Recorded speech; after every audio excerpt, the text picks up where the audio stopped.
Hello guys, my name is Mark from jazzguitarlessons.net and welcome to this quick vlog where there's this technique for learning songs that I believe is so obvious and so overlooked because I guess people reach a certain level in jazz and take things for granted, so I believe this might be my fault, totally.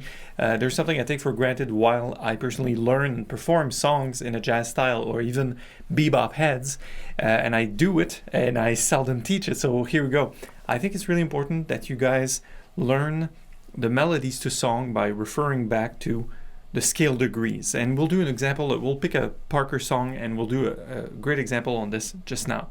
So what I mean is whenever you play a line or part of melody, it's really important to relate it back to the root. So one way to do this on a very, very basic level is to play a song, play the melody on your top strings, and then play the bass note only, just the bass note, literally.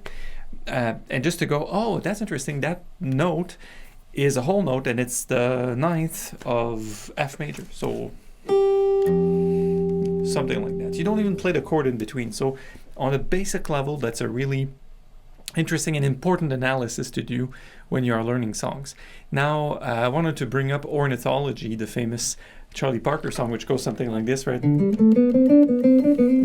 Sorry? Is that right? Something like that. And just go note by note to show you how it works, how it could ultimately work in your brain when you're learning that melody and applying it so that you start to see the forest before seeing the tree. So yes, you see each individual note, but how do they frame in the bigger frame? So I'm just gonna stand up and show you the guitar a little bit. I seldom teach stand up. I think that's my new year resolution. So the first two notes of the melody are on a pickup. It's D and G. Now you might have played the song already. It's the key of G major. So the first chord is G major 7. So what you do first, of course, is, let me bring up the mic so you hear me actually. Okay, testing, how's this? Yes. So that's the fifth and the tonic, so 5-1 of the key of. So 1, 2, 3, 4, 5, 1. So play 5-1. Then what happens immediately after? You're gonna climb up the scale to the fifth. So 5, 1, 2, 3, 4, 5. What's interesting with that analysis now is that it's super easy to take it in other key. You want to take this in C major, well, do 5, 1, 2, 3, 4, 5. Or in F major. Or even in B flat major, etc. Right? Or even you do it here. Now if you want to do it in G major, but an octave higher, why not? Right? And then those are the first 6 notes of the melody, and then the rest of the melody goes. So it goes 3, 4, 5, 3, 1. Slowly, 3, 4, 5, 3, 1. Putting it all together, 5, 1, 2, 3, 4, 5, 3, 4, 5, 3, 1. So you see, you're all in G major in there. So the gist of this is really knowing what numbers are associated with these notes on the scale. And you always do these numbers, by the way, so the technique is as follows. You analyze it not with the key of the song, but you analyze it with the current chord. It just so happens that Ornithology starts with 2 bars of G major. So it means that you have 1, 2, 3, 4, 1, 2, 3, 4. So the whole of this is all on G major. It's easy, right? So of course this is more advanced topics, guys.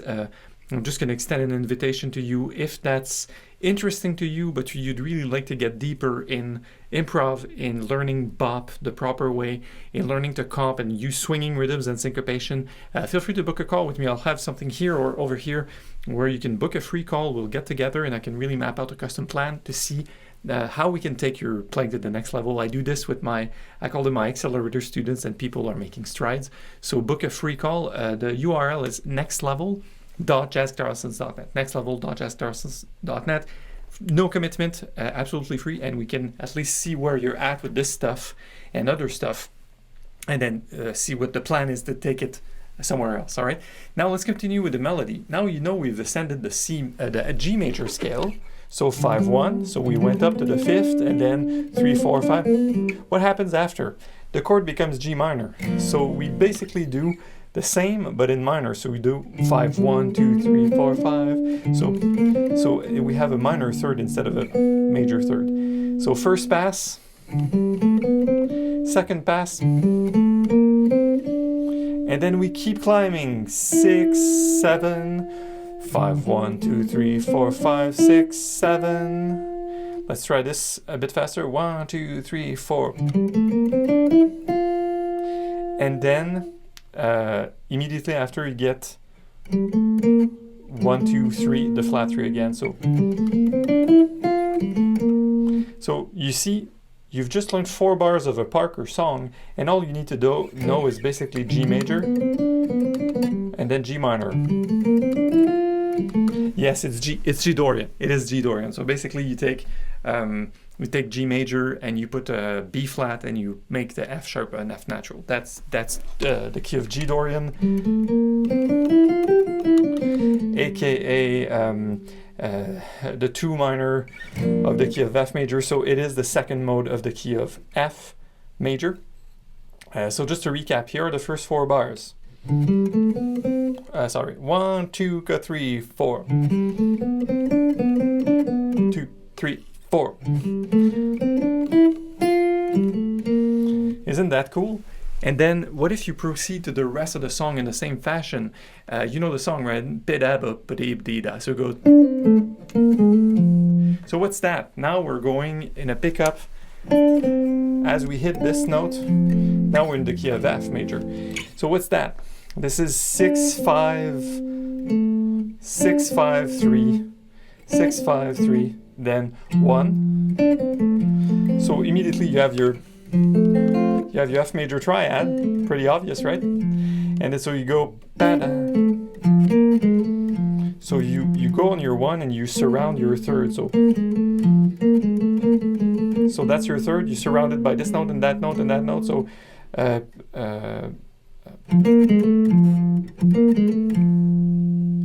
so all in F major.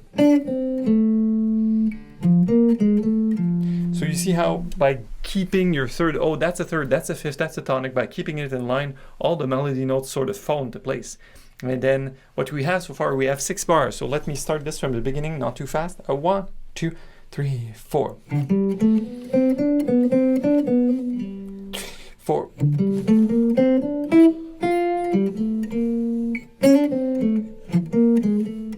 Of course, you can slur and whatever and do these. Sometimes I would. You can slide it in, you can pull off, you can hammer on. So phrase it the way it makes sense for you. Let's do it a bit faster. 1, 2, 2, 3, 4. 3, 4.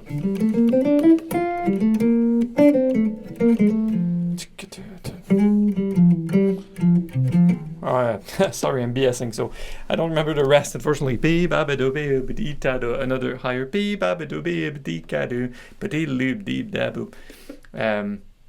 There's different versions of our ornithology, so that's the gist of it. So whether you are working on a very simple standard like Autumn Leaves or Summertime, or if you're working on bop heads, learning melodies by scale degrees is what makes the most sense, because then that sort of habit, you sort of see a chord shape, a chord symbol, and then you see the melodies sort of relate the two together. So you're never just learning the melody in a vacuum or learning the chords in a vacuum, they're in a song, right?